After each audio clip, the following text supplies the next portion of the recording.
ఈ మధ్య టెస్లా అధినేత, స్పేస్ ఎక్స్ అమెరికాలో ఉన్న కంపెనీ అధినేత ఎలాన్ మస్క్ ఎంత సంపద సృష్టించాడు, పబ్లిక్ ఇష్యూ వెళ్ళాక ఆయన వాల్యూ ఎంత అయింది అని చెప్పడానికి 1,00,00,000 కోట్లు అని చెప్పారు. 1,00,00,000 కోట్లకి ఎన్ని సున్నాలు, ఎన్ని కామాలు పెట్టుకుంటూ దాన్ని ఎట్నుంచి ఎటు లెక్కేయాలో తెలియక చాలా మంది గందరగోళపడ్డారు.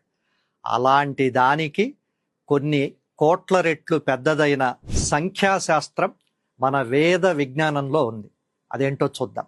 1 పక్కన 36 సున్నాలు. ఊహించుకోవడానికే కష్టంగా ఉంది కదా. వేల సంవత్సరాల క్రితమే మన భారతీయ ఋషులు 1 పక్కన 36 సున్నాలున్న సంఖ్యకు కూడా ఒక పేరు పెట్టారు. అసలు అంత పెద్ద నెంబర్లను వాళ్ళు ఎలా లెక్కించారో చూద్దాం. ఈ రోజుల్లో మనం నిత్యం వాడే నెంబర్లు ఏంటి? 10, 100, 1000, 10,000, 1,00,000, మహా అయితే 1,00,00,000. మన సనాతన గణితంలో వీటిని దశ, శత, సహస్ర, దశసహస్ర అన్నారు. ఇక్కడి వరకు అంత మామూలే, వినే ఉంటారు. ఆ తరువాత 1,00,000 వస్తుంది. దాని తరువాత 10,00,000, ఆ పైన వచ్చేది 1,00,00,000.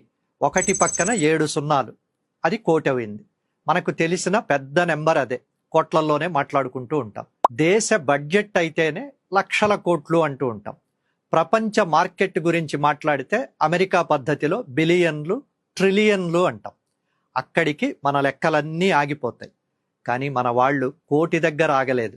అక్కడి నుండే అసలైన మ్యాజిక్ మొదలు పెట్టారు. 1,00,00,000 తరువాత 10 కోట్లను దశకోటి అన్నారు. 100 కోట్లను శతకోటి అన్నారు. మనం శతకోటి ప్రమాణాలు అంటాం కదా, అంటే 100 కోట్ల నమస్కారాలు అని అర్థం.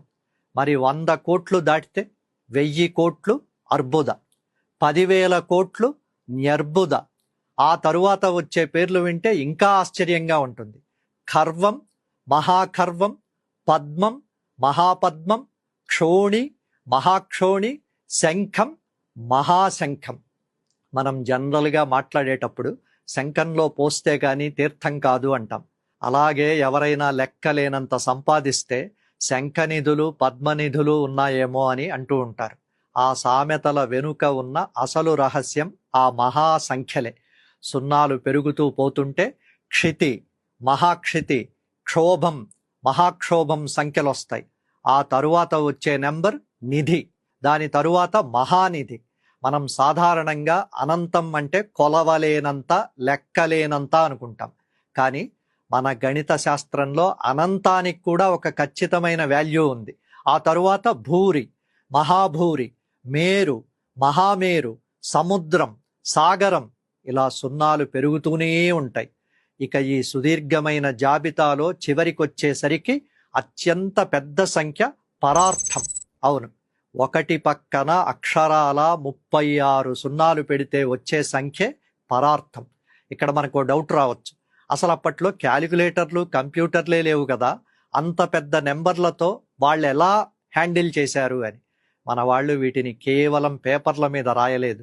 ఖగోళ శాస్త్రంలో నక్షత్రాల మధ్య ఉన్న దూరాలను కొలవడానికి, అలాగే సృష్టికర్త అయిన బ్రహ్మదేవుడి ఆయుష్ను లెక్కించడానికి ఈ సంఖ్యలను వాడారు. ప్రపంచ దేశాలకు కనీసం 100, 1000 ఎలా లెక్కించాలో తెలియని రోజుల్లోనే మన దేశంలో ఇంత అద్భుతమైన సంఖ్యామానాన్ని సృష్టించారు. ఇది మన గణిత శాస్త్రం రేంజ్. ఇలాంటి మరిన్ని వీడియోల కోసం ధాత్రి టీవీని సబ్స్క్రైబ్ చేసుకోండి. ఫేస్బుక్, ఇన్స్టాగ్రామ్, ఎక్స్లో ధాత్రిని ఫాలో అవ్వండి.